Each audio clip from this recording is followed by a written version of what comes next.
Hello everyone, welcome to my channel online GS by Diwakar. इस video में हम लोग बात करने वाले हैं आपका ये पूरा दिसंबर 2019 का जो पेपर हुआ है। टोटल ये 10 सेटों में पेपर हुआ है।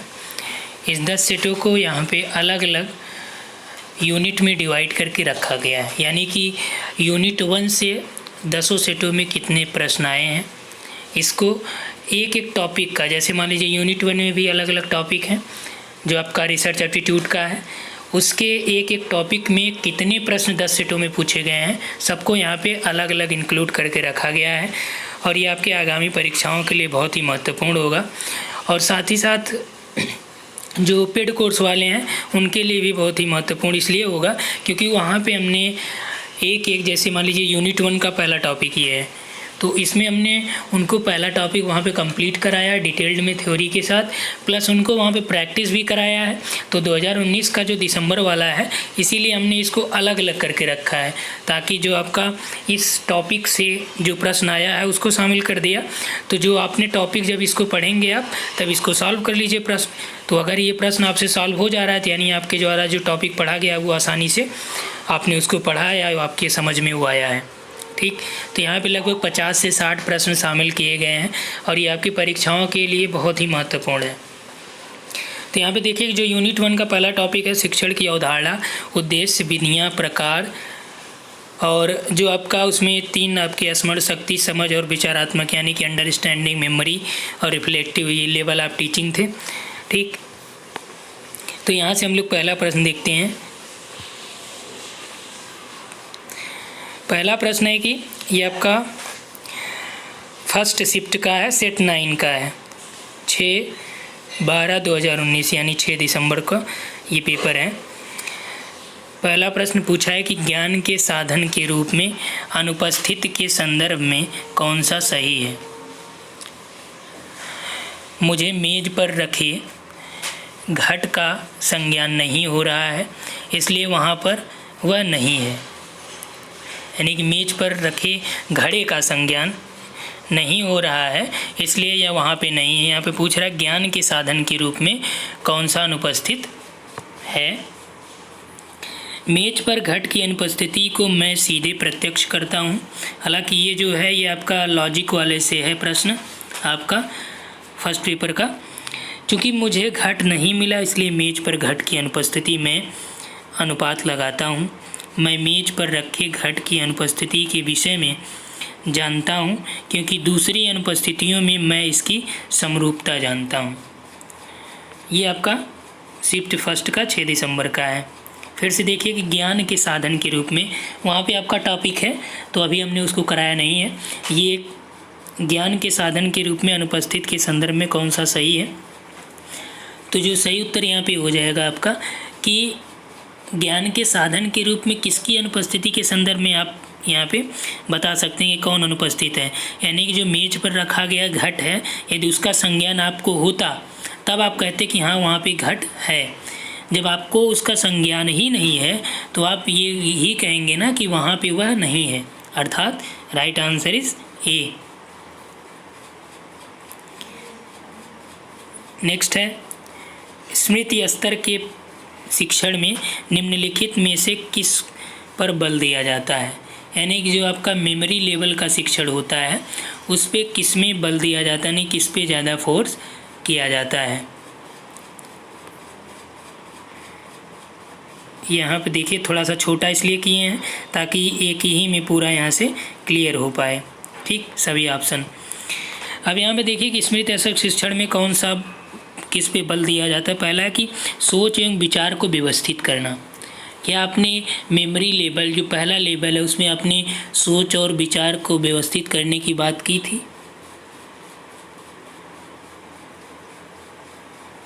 अगला है कि तथ्यों के मध्य संबंध देखने पर। अगला है द्रुत प्रत्यास्मरण में सहायता हेतु व्यवस्थित प्रस्तुतियों पर। अगला है समीक्षात्मक चिंतन पर। नेक्स्ट है तथ्यों को सही क्रम में लगाने की निपुणता। क्या इसमें चिंतन का विकास था? नहीं था, क्योंकि चिंतन नहीं, इसमें केवल रट्टा मार की तरीका यहाँ पे अपनाया जाता है। तथ्यों को सही क्रम में लगाने की निपुणता, ये आपका सही हो सकता है। एक विशेषता को दूसरी विशेषता से में पृथक्करण करना, या सही विकल्प का यहाँ पे चयन आपको करना है। तो आपका इतना लेवल वहाँ पे नहीं विकसित हो पाता कि आप एक दूसरे में अलग कर पाएँ। तथ्यों के मध्य संबंध देखने पे, जो तथ्य है उसके मध्य आपको संबंध देखना।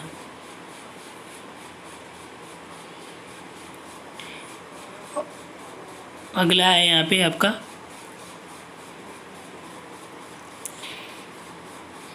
सोच विचार को व्यवस्थित करना। अब ऑप्शन पे आ जाइए। ये भी आपका सेट 9 का है, फर्स्ट शिफ्ट का।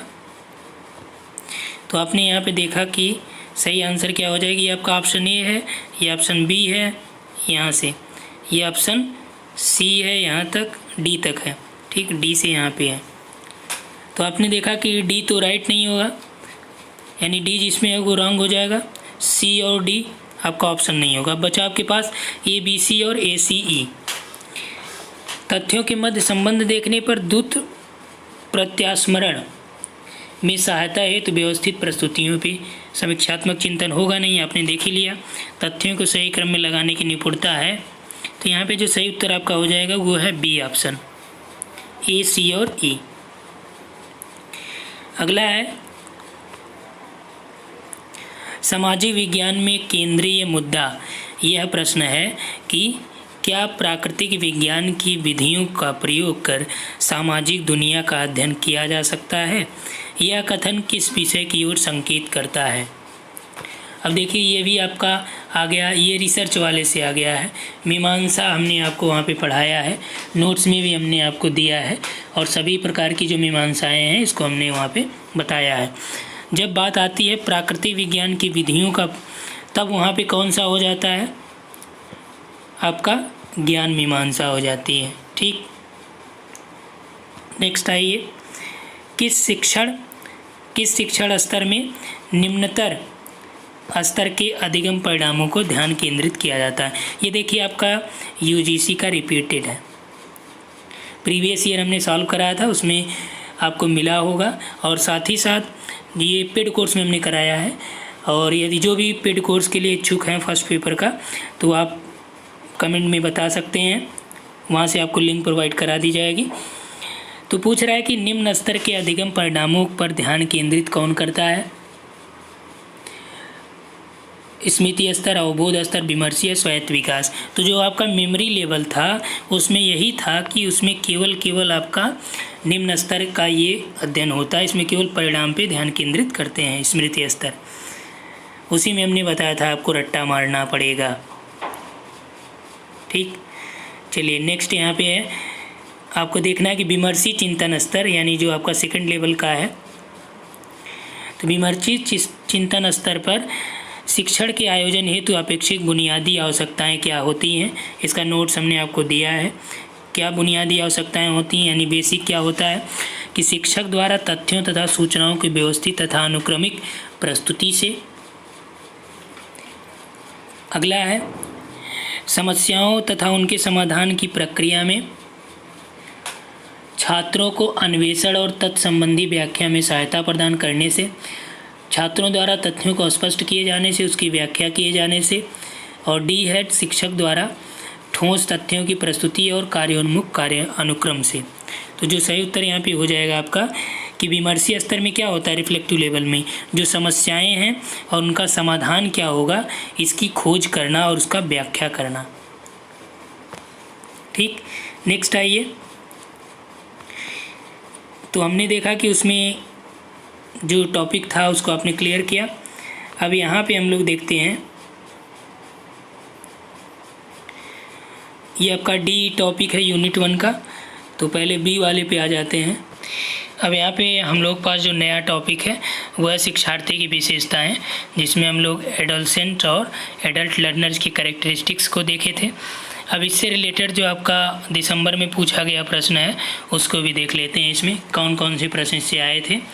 तो प्रश्न है आपके पास कि अधिगम को प्रभावित करने में निम्नांकित में से किन कारकों को सामाजिक क्षमता यानी सोशल के अंतर्गत चिन्हित किया जाता है सामाजिक दर्जा, प्रेरणा, बुद्धिमत्ता और साधारण या और विशिष्ट संवेगात्मक स्वास्थ्य।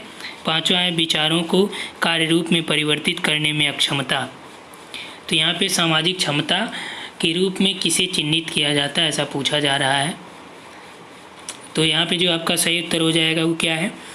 पहला तो अधिगम को सामाजिक क्षमता के रूप में भी यानी सामाजिक दर्जा दिया जा सकता है। दूसरा है कि उसमें प्रेरणा के द्वारा भी सामाजिक क्षमता को विकसित किया जा सकता है। और बुद्धिमत्ता और साधारण विशिष्ट ये नहीं, जबकि संवेगात्मक स्वास्थ्य के अंतर्गत चिन्हित किया जा सकता है, उनके अंदर सामाजिक क्षमता है, विचारों को कार्य रूप में परिवर्तित करने की अक्षमता है। तो यहाँ पे जो आपका सही उत्तर हो जाएगा वो है आपका सी। नेक्स्ट आइए, एक किशोर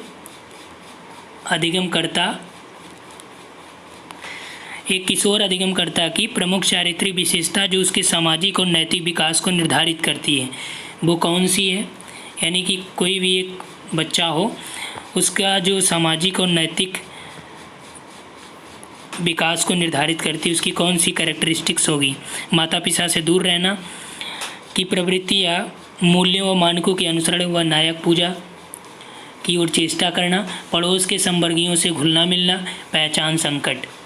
तो जो उसके अंतर्गत सामाजिक और नैतिक विकास को बढ़ाएगा वो है मूल्यों और मानकों के अनुसरण हेतु नायक पूजा की चेष्टा। यानी कि कोई आप या उस व्यक्ति का, उस लड़के का जो उसने जिसको हीरो मान रखा है, उनकी पूजा करना, उनके दिए गए आदर्शों का अनुसरण करना।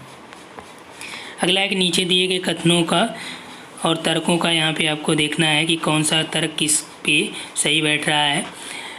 तो पहला है कि कथन देखिए कि अधिगम और संप्रेषण क्षमता के अभिप्रेरणात्मक पहलू परस्पर संबद्ध नहीं होते हैं। तर्क दे रहा है कि सामाजिक उत्पाद के रूप में संप्रेषण हेतु अधिगम परिवेश के अपने चर होते हैं। यानी कि जो सामाजिक उत्पाद के रूप में संप्रेषण के लिए अधिगम जो है उसके परिवेश का वह उसका स्वयं का अपना कोई चर होता है। तो यहाँ पे आप देख सकते हैं कि पहला क्या है कि अधिगम और संप्रेषण क्षमता के अभिप्रेरणात्मक पहलू परस्पर संबद्ध नहीं होते हैं। ऐसी बात नहीं है, ये एक दूसरे से संबंधित होते हैं। अधिगम और कम्युनिकेशन एक दूसरे से संबंधित होते हैं। तो ये आपका कथन रॉन्ग है, यानी कि सही उत्तर हो जाएगा आपका डी। ए रॉन्ग है, आर आपका सही है। नीचे दिए गए कॉलम या विवरण का आपको यहाँ पे मिलान करना है। ठीक, कौन सा किससे मिला है? संज्ञानात्मक का दिया कि अन्य के हाथ संबंध जोड़ने की योग्यता, विचारों को स्पष्ट करने की योग्यता। जो संज्ञानात्मक होता है उसमें क्या होता है कि अमूर्त समस्या का समाधान निकालने की योग्यता होती है। किसमें? संज्ञानात्मक में, यानी ए का 4। अब उसके बाद दूसरा है भावात्मक। भावात्मक में क्या होता है? इसमें होता है कि दूसरे के चेहरे के हाव भाव पढ़ने की योग्यता इसमें होती है, यानी बी। सामाजिक योग्यता क्या होता है या सामाजिक के अंतर्गत क्या होता है? आपने ये सभी हमने बताया आपको कि इमोशनल, कॉग्निटिव सभी के बारे में, सोशल, एकेडमिक सब कुछ हमने आपको बताया है। सामाजिक में क्या होगा? सामाजिक के अंतर्गत कि इसमें होता है कि अन्य के हाथ संबंध जोड़ने की योग्यता इसमें पाई जाती, तभी तो वो सामाजिक कहा जाएगा। और मौखिक में ये है कि विचारों को स्पष्ट करने की योग्यता, यही आपका मौखिक इंटरव्यू होता है। तो राइट आंसर इज बी। विद्यार्थियों के बेहतर निष्पादन हेतु निम्नांकित में से कौन सा निरोधक है? तो विद्यार्थियों को जो बेहतर निष्पादन है उसके लिए कौन सा निरोधक का कार्य करता है? तो इसमें देखिए जो यूजीसी ने आंसर दिया था तो उसने इस पे स्टार लगा रखा था। तो यहाँ पे देखिए राजनीतिक उन्मुखता, एकेडमिक रणनीतियाँ, अवबोध स्तर, एकेडमिक विमर्श, यहाँ पे आप देखेंगे तो ये सभी विद्यार्थियों के बेहतर निष्पादन के लिए ये कार्य करते हैं। राजनीतिक उन्मुखता तो एक हद तक यदि देखें तो तीनों में लगभग कुछ न कुछ समानताएं पाई जा रही हैं, ये थोड़ा सा अलग है राजनीतिक उन्मुखता। तो ये आप मान सकते हैं, लेकिन यूजीसी के द्वारा इसका कोई आंसर नहीं दिया गया, नहीं इसे एलिमिनेट कर दिया गया। अगला है कि किसी समूह में निम्न में से किसके कारण समूह के सदस्यों की सृजन क्षमता अवरुद्ध होती है। किसी समूह में किसके कारण समूह के सदस्यों की जो सृजन क्षमता है वह बाधित होती है, किसके कारण। किसी भी कीमत पर आम सहमति बनाए रखने के प्रतिमान पर, या हास्य का पात्र बनने के भय से मुक्त चिंतन पे, या एक दूसरे के विचार के प्रति आदर, या किसी व्यक्ति का विचार असत्य होने की दशा में, तो असत्य होने की दशा में उनकी आलोचना। तो सही विकल्प यहाँ पे आपको देखना है कि कौन सा सही है। तो यहाँ पे आप देख सकते हैं कि समूह के सदस्यों की सृजन क्षमता कैसे अवरुद्ध होती है, किसी भी कीमत पर आम सहमत बनाए रखने की प्रतिमान। यहाँ पे जैसे कि ये रहता है कि समूह में सब लोगों की बात है कि ये नहीं ये होना चाहिए, लेकिन कुछ लोग इसमें अडिग हैं, नहीं भैया हम तो यही मानेंगे चाहे जो कर लो। अगला है कि हाथ से पात्र बनने के भय से मुक्त चिंतन। यदि इसके भय से मुक्त रहेगा तो उसको कोई दिक्कत नहीं है, उसकी सृजन क्षमता बढ़ेगी ही बढ़ेगी। एक दूसरे के प्रति आदर, तो विचार का आदर है तब भी तो उनकी सृजन क्षमता में बढ़ोतरी हो रही है, लेकिन यहाँ पे पूछ रहा अवरुद्ध होने का। तो पहला तो ये हो गया कि हठ धर्मिता इसे कह सकते हैं। डी वाले में देखिए किसी व्यक्ति का अपने विचार असत्य होने की दशा में आलोचना।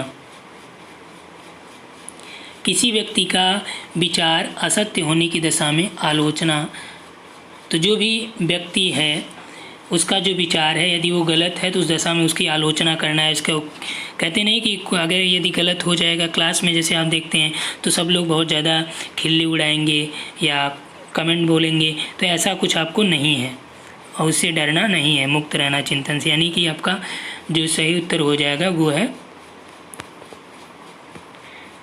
यहाँ पे देख रहे हैं हम लोग, सही उत्तर आपका हो जाएगा डी वाला। नेक्स्ट आइए, कॉलम 1 और 2 को मिलान करना है। सत्ता मीमांसा, ज्ञान मीमांसा, प्रणाली और आगे भी प्रणाली विधि है, उसके नीचे प्रणाली है। तो जो सत्ता मीमांसा होती है, सत्ता मीमांसा वो क्या होता है, वह आपका वास्तविकतावाद से प्रेरित होता है। ज्ञान मीमांसा ये आपका सकारात्मकतावाद से प्रेरित होता है। प्रणाली विधि इसमें क्या होता है, ये आपका आइडियोग्राफी से प्रेरित होती है और जो प्रणाली है ये सर्वेक्षण से आधारित होती है। ठीक, तो यहाँ पे जो आपका सही उत्तर हो जाएगा वो है डी। शिक्षण विधियों के स्पेक्ट्रम में निम्न में से किसे संवादात्मक कहा जा सकता है। शिक्षण विधियों के स्पेक्ट्रम में किसे संवादात्मक कहा जाएगा। प्रदर्शन विधि को, समस्या समाधान विधि को, चाक और वार्तालाप विधि को, दल शिक्षण आधारित विधि को, अंतःक्रियात्मक प्रस्तुति को, या फिर अनुशिक्षण को। यहाँ पे देखिए थोड़ा सा ये कामा आप लोग समझ लीजिएगा, सही विकल्प यहाँ से है, इसको नीचे होना चाहिए था। तो प्रदर्शन विधि है, समस्या समाधान विधि है, चाक वार्तालाप। तो पूछ रहा है कि कौन सा जो है शिक्षण विधियों के स्पेक्ट्रम में संवाद करने वाली विधि हो जाएगी। तो यहाँ पे जो आपका संवाद वाला हो जाए, प्रदर्शन में तो उतना संवाद होता नहीं, समस्या समाधान में होता है संवाद, चाक और वार्तालाप में भी नहीं होता, दल शिक्षण आधारित, अंतःक्रियात्मक प्रस्तुति और अनुशिक्षण में। तो जो सही विकल्प आपका हो जाएगा ऑफिशियल की से जो था वो आपका डी। कहीं भी कोई समस्या लगे तो आप कमेंट में बता सकते हैं, इसका कोई दिक्कत आपको यहाँ पे नहीं है। अगला यहाँ पे मिलान करना है आपको, स्वायत्त विकास स्तर और समस्या उठाना और समस्या का समाधान करना। स्मृति स्तर, भाव और भावनाएं। तो यहाँ पे देखते चलिए एक एक का आंसर। तो जो आपका स्वायत्त विकास स्तर है इसका जो सही उत्तर हो जाएगा वो है आपका भाव और भावनाएं। स्मृति स्तर में क्या होता है, स्मृति स्तर में आपका तथ्यों और सूचनाओं को याद करना, हमने बताया था आपको कि रट्टा मारना। अवबोध स्तर में तथ्यों और उनके उदाहरणों को देखना। ठीक, उदाहरणों और गैर उदाहरणों का आपने देखा था ना विमर्शी चिंतन स्तर यानी रिफ्लेक्टिव वाले में क्या होगा, तो जो रिफ्लेक्टिव है इसमें आपने देखा था कि समस्या को उठाना और उसका समाधान करना। क्लियर हुआ। तो आप देख सकते हैं कि नोट्स से ही टोटल लगभग प्रश्न यहाँ पे पूछे जा रहे हैं। ठीक, यहाँ पे आपको थोड़ा सा लिखने में ये समस्या समझ आ सकती है, लेकिन हम प्रोनाउंसिएशन इसका कर दे रहे हैं तो आपको कोई समस्या नहीं आएगी। कि शिक्षक प्रभावक तथ्य factor effect in teaching related to teacher learner, यानी शिक्षक केंद्रित भी, यानी शिक्षक को प्रभावित करने वाले कारक और लर्नर्स को प्रभावित करने वाले कारक, ये आपका यूनिट में है। तो एक शिक्षक द्वारा कक्षा में सूचनाओं का अधिक भार बढ़ाए जाने पर क्या करेगा, उच्च स्तर पर योगदान देगा, सटीक शब्दार्थ, प्रभावी प्रभाव या प्रतिपुष्टि में देरी। तो यदि शिक्षक के द्वारा कक्षा में बहुत सारा इन्फॉर्मेशन दे दिया जाए तब उससे क्या होगा, उससे होगा कि जो फीडबैक आएगा उस देरी में आएगा, काफ़ी टाइम में। ठीक, निम्नांकित में से प्रभावी शिक्षण व्यवहार का आधार क्या है, अध्यापक के मध्यस्थता में संवाद करना। प्रभावी शिक्षण के बारे में पूछ रहा है कि प्रभावी शिक्षण क्या हो सकता है। दूसरा है कि विद्यार्थियों द्वारा दिए गए उत्तर के बारे में स्पष्टीकरण प्रदान करना, विद्यार्थियों की प्रतिक्रिया के बारे में अतिरिक्त सूचना की मांग करना। और अगला है कम त्रुटि दर को बढ़ावा देकर विद्यार्थियों के आत्मसम्मान और सकारात्मक व्यवहार को बढ़ाना। तो जो प्रभावी शिक्षण व्यवहार होगा वो आपका यही होगा, यानी कम त्रुटि दर अर्थात उच्च सफलता को बढ़ावा देकर विद्यार्थियों के अंदर सेल्फ कॉन्फिडेंस को भी बढ़ाना और साथ ही साथ उनके अंदर जो सकारात्मक व्यवहार है उसको भी बढ़ाना। कक्षा में शिक्षक की वाणी स्वराघात को क्या कहा जा सकता है, भाषिक, पराभाषिक, गैर भाषिक या बृहद भाषिक। तो जो शिक्षक की वाणी के स्वराघात हैं उसको कहा जाएगा पराभाषिक। ठीक, चलिए अगला टॉपिक है यहाँ पे उच्च शिक्षण संस्थान में शिक्षण की पद्धति, method of teaching in institution of higher learning. इसी में आपका teacher centred versus learner centred method है। ठीक, यूनिट नंबर 1 का है ये। पहला प्रश्न देखते हैं कि कौन सी शिक्षण पद्धति प्रत्यक्ष अधिगम के लिए उपयोगी है। टीम शिक्षण और व्याख्यान देना, निरूपण और भूमिका निर्वाह, दृश्य श्रव्य के उपयोग अथवा उसके बिना व्याख्यान, कार्यशाला एवं दत्त कार्यों में प्रतिभागिता, मूक्स और अनुभविक पहल, अनुभवक यानी ह्यूरिस्टिक्स,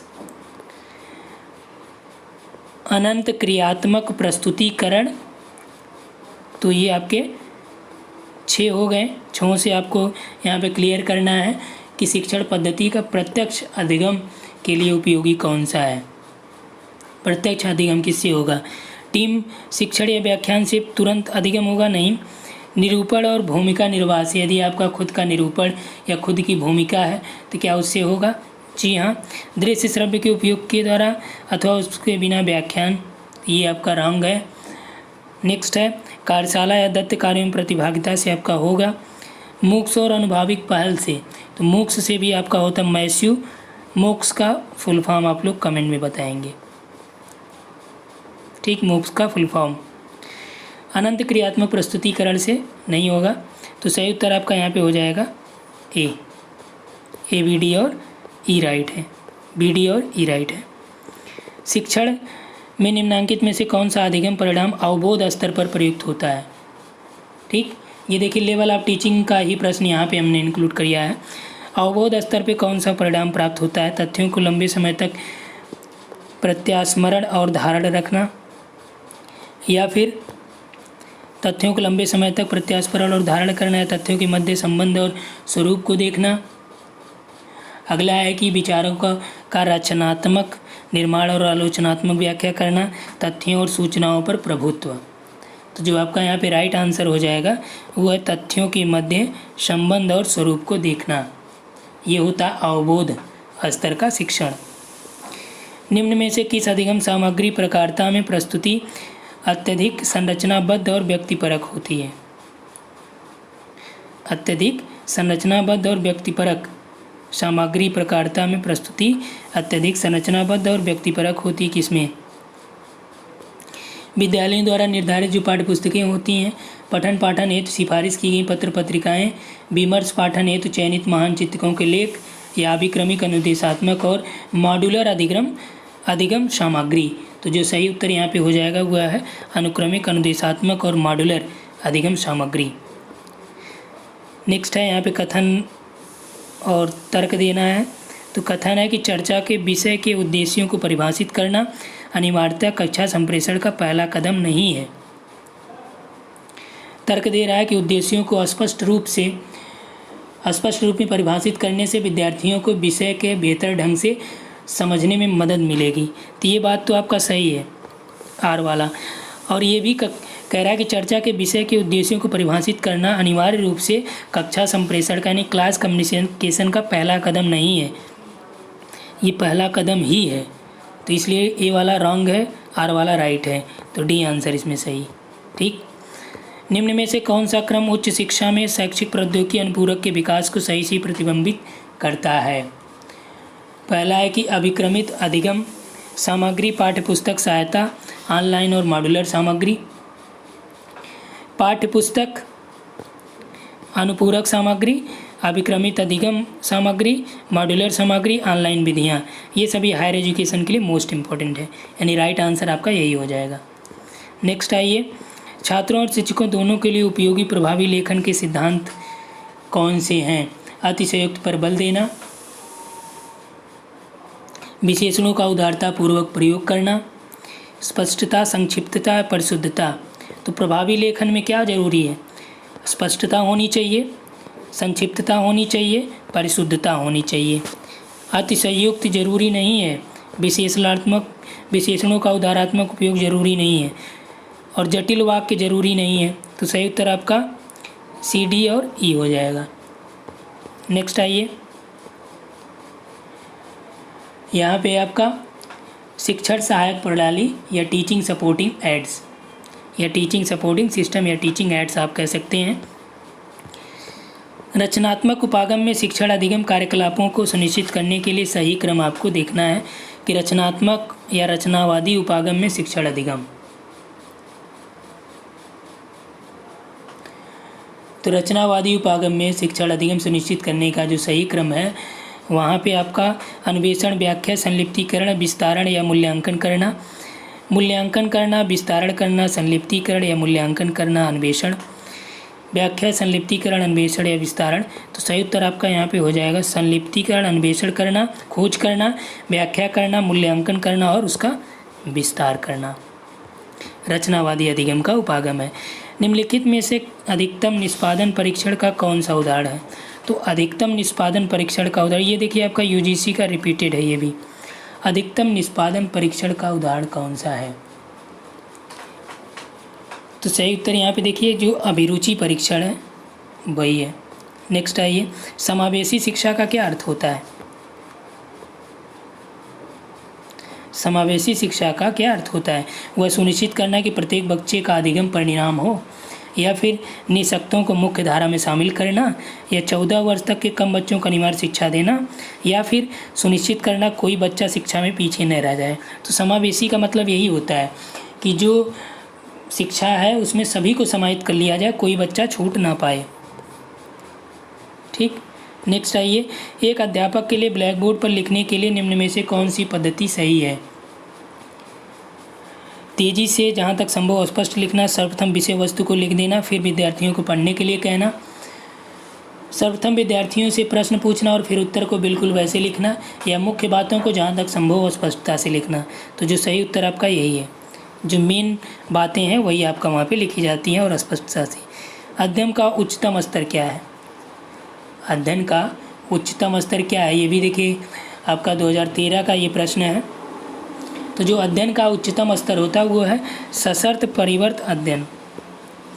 कक्षा में आईसीटी का प्रयोग मुख्य प्रयोजन क्या है प्रयोग करने का? कक्षा अनुदेशन को रुचिकर बनाना, या कक्षा में विद्यार्थी को ध्यान भटकाना, या कक्षा में विद्यार्थियों को व्यस्त रखना, या शिक्षण के अधिगम परिणामों को इष्टतम करना। ये देखिए रिपीटेड है यूजीसी का।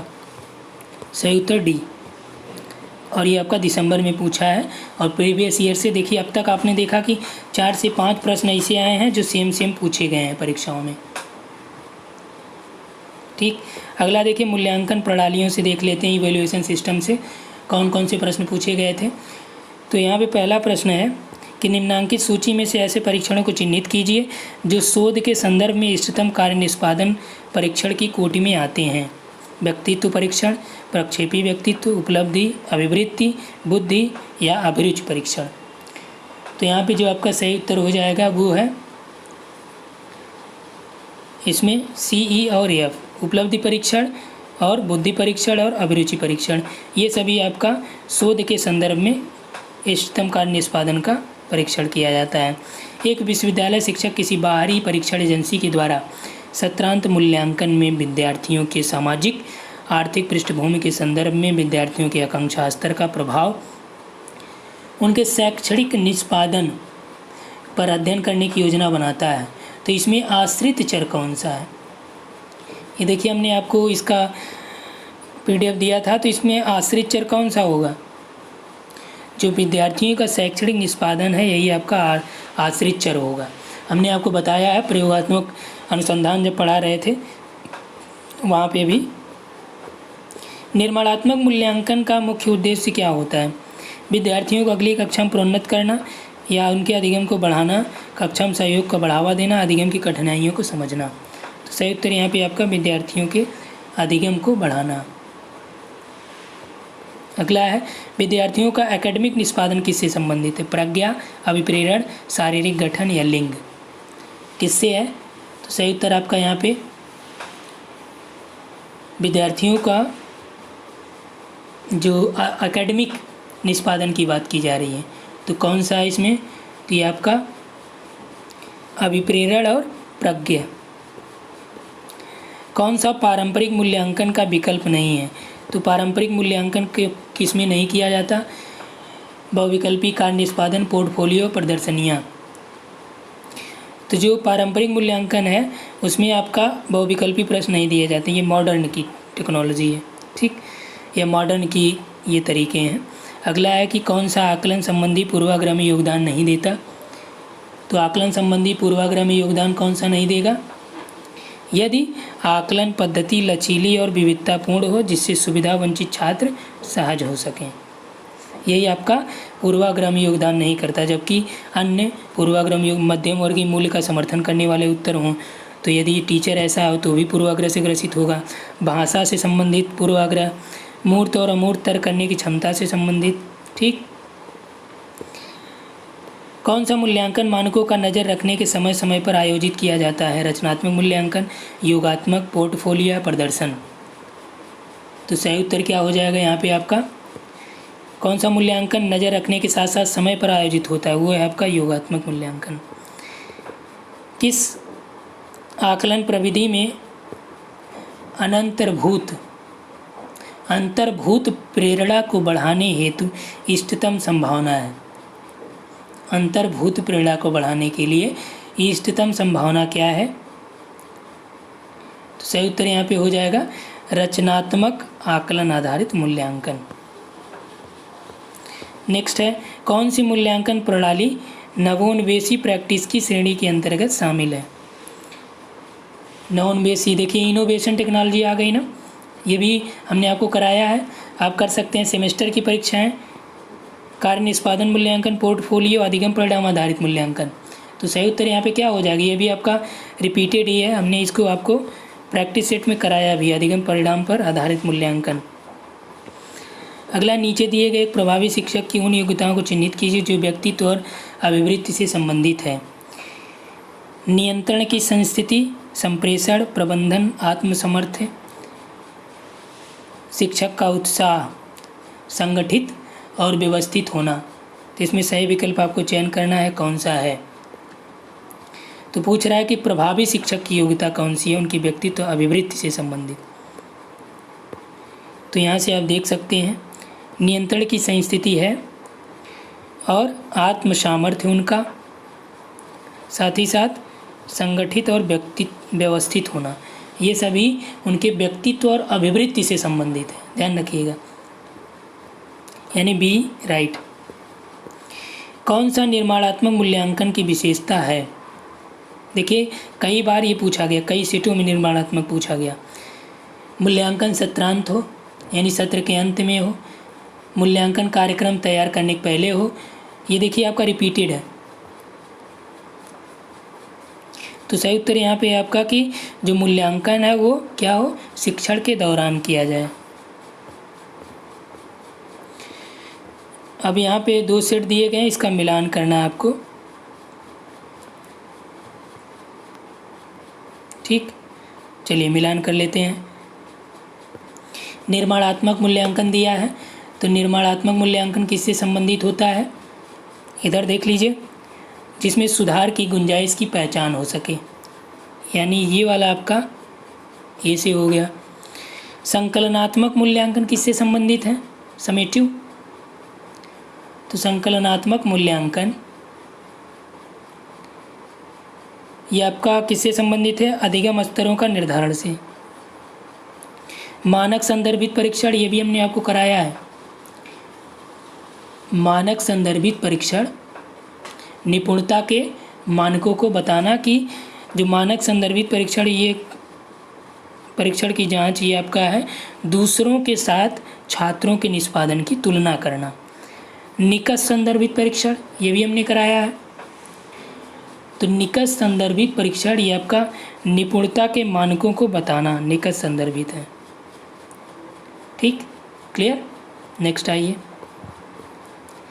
अधिगम और अधिगमकर्ता के बारे में जान लेते हैं। हालांकि नए वाले सिलेबस में इस तरह से अलग करके कुछ नहीं दिया है। पूछा कि विद्यार्थियों की अकादमिक सफलता के लिए कौन न्यूनतम में महत्वपूर्ण है, संज्ञानात्मक क्षमता, भावनात्मक, विविध या सामाजिक। न्यूनतम रूप में, तो न्यूनतम रूप में क्या जरूरी है, वहाँ पे आपका विधिक सक्षमता, ये जरूरी भी है, नहीं है, रिपीटेड है ये, कि इसे आप कर भी सकते हैं, नहीं भी कर सकते हैं। ठीक, ये जून में ही पूछा गया था, किसी सेट में ये आया था। अगला है कि मिलान करना है, वाचन कैवल, लेखन कैवल, परिकलन कैवल और ADHD। तो वाचन कैवल्य में क्या होता है, पठन में कठिनाई। लेखन वैकल्पिक में क्या होता है, लेखन में कठिनाई। जब लेखन में कठिनाई तो लेखन वैकल्पिक, या वाचन में कठिनाई तो पढ़ने में कठिनाई तो वाचन। परिकलन वैकल्प सेम वही चीज़। परिकलन यानी कि परिकलन किस में होता है, गणित में, तो गणित कार्य में कठिनाई। ध्यान केंद्रित करने में कठिनाई। निम्न में से कौन सा कथन शिक्षण और अधिगम के अंतर्गत के मध्य अंतर करते हैं, कौन सा। शिक्षण एक सामाजिक कृत्य है जबकि अधिगम एक निजी कृत्य है। ये भी आपका रिपीटेड है। शिक्षण में अधिगम समाविष्ट है, शिक्षण बेचने के समान है जबकि अधिगम खरीदने के। यहाँ पे देखिए शिक्षण सामाजिक कृत्य है जबकि अधिगम क्या है, निजी कृत्य है। सही बात है। शिक्षण सामाजिक, ये हमने कराया आपको। शिक्षण सामाजिक कैसे हो गया कि ये सोशल काम है, कई लोगों को पढ़ाया जाता है इसमें, जबकि अधिगम क्या है, अधिगम में व्यक्ति खुद अपने आप सीखता है ना, तो निजी कृत्य हो गया ना।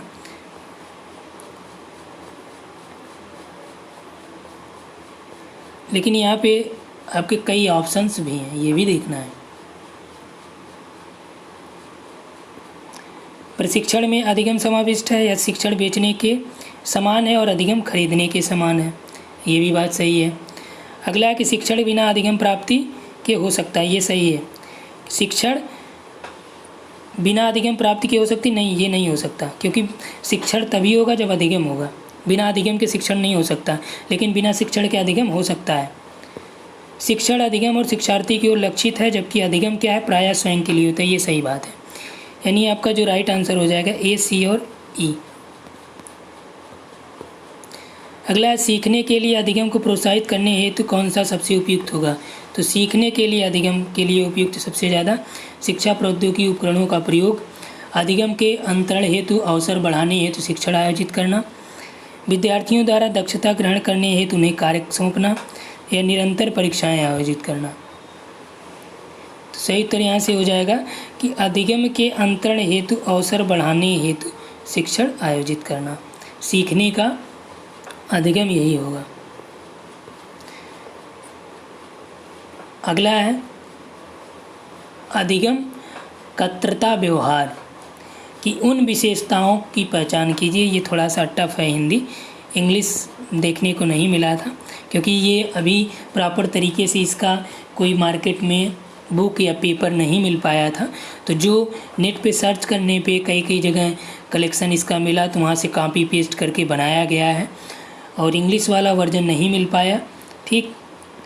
तो यहाँ पे जो अधिगमकर्ता है, यहाँ पे कर लीजिएगा, अधिगमकर्ता व्यवहार की उन विशेषताओं की पहचान कीजिए जो शिक्षण के अवबोध स्तर में संबंधित होता है। विद्यार्थी अपने स्वयं के शब्दों के तथ्य और सूचनाओं को देता है या विद्यार्थी तत्काल पढ़ाए गए तथ्यों को याद करता है। तो यहाँ पर देखिए, विद्यार्थी अपने स्वयं के शब्दों और तथ्यों की सूचना देता है, अवबोध स्तर में, सही बात है। तत्काल पढ़ाए गए तथ्यों को याद करता है, रट्टा मारना आपका मेमोरी में है। विद्यार्थी अपनी बात को स्पष्ट करने के लिए स्वयं उदाहरण देता है, ये भी बात सही। उदाहरण और गैर उदाहरण किस में है? अवबोध स्तर में है। अगला है विद्यार्थी अनेक तरीकों से अर्थों की व्याख्या, ये भी सही है, यानी ए, सी और डी। ई वाला देख लेते हैं, पाठ का सही अनुक्रम, यानी विद्यार्थी पढ़ाए गए पाठ को सही अनुक्रम प्रस्तुत करता है, ये सही नहीं है, यानी जो राइट आपका हो जाएगा डी। नीचे दिए गए अधिगम परिणामों के चिन्हित करना है और उच्च स्तरीय परिणाम कहे जाते हैं कौन से? देखिए, तथ्यों और नियमों का अधिगम, क्योंकि बहुत ज़्यादा ये बड़ा हो जा रहा है, लगभग 41 मिनट हो गए।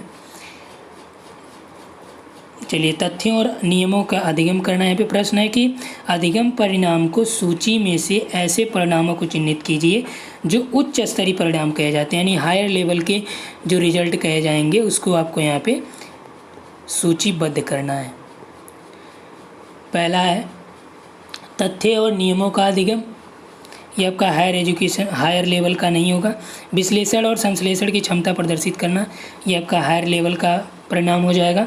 जागरूकता और अनुक्रिया का मूल्यांकन करना, ये भी नहीं होगा। अनुक्रमण और कार्य संधान और सटीकता, ये भी नहीं होगा। अभिव्यक्ति और सहजीकरण, ये हो जाएगा हायर लेवल का। संगठन और चारित्रीकरण, ये भी हायर लेवल में आएगा। तो सही उत्तर आपका यहाँ पे हो जाएगा बी और एफ, ए। कक्षा कक्ष शिक्षण में उस आधारभूमि या आधारभूत को क्या कहते हैं जिस पर अधिगमकर्ता के बीच स्नेहिल और परिपोषिक संबंध बनाए जा सकते हैं? जांच पड़ताल, शिक्षक की भावात्मकता, संरचना निर्माण या प्रतिपुष्टि या फीडबैक। तो सही उत्तर क्या है कि किस आधारभूमि को कहते हैं कि अधिगमकर्ता के बीच प्यार और परिपोषिक संबंध है? जब शिक्षक की जो भावनात्मक इमोशंस हैं उसको कहेंगे, ठीक। अगला है वैल्यू ऑफ एजुकेशन में देख लेते हैं, यानी मूल शिक्षा में निम्न में से उस शिक्षा के स्वरूप की पहचान करना है कीजिए जिसमें आशावादी स्वरूप, आशावादी आत्मसम्मान तथा वैयक्तिक पूर्णता हेतु प्रतिबद्धता, नैतिक निर्णय तथा सामाजिक दायित्व के निर्वहन का अवसर देने की उच्च समानता हो। किसमें? औपचारिक शिक्षा में, तकनीकी शिक्षा में, नैतिक शिक्षा में या मूल्य शिक्षा में? तो जो सही उत्तर हो जाएगा वो आपका मूल्य शिक्षा में ऐसा होता है। मूल्यांकित शिक्षा छात्र को क्या बनाती है? अच्छा नागरिक, सफल व्यापारी, लोकप्रिय अध्यापक, कुशल प्रबंधक। तो जो सही उत्तर आपका मूल्यांकित शिक्षा जो होती है वो क्या बनाती है? वो आपका एक अच्छा नागरिक बनाती है। विवेकानंद जी के बारे में देख लीजिए कि उन्होंने शिक्षक की सफलता किस पे निर्भर की करने की बात बताई है। तो ये आपका डायरेक्ट आप कहीं से भी सर्च कर लेंगे, आसानी से मिल जाएगा। तो इसका जो सही उत्तर है वो है उसका अपने कार्य के प्रति संकेंद्रण और ईश्वर के प्रति आज्ञा पालन की भावना, ठीक। तो ये पूरा आपका 2019 का हमने देख लिया, 2019 दिसंबर महीने का, और यूनिट 1 से 10 सेट में जो प्रश्न आए थे, ठीक। और उसमें भी अलग अलग टॉपिक से देखा। इसी तरह से हम लोग रिसर्च वाले में भी देखेंगे, ठीक। Thanks for watching.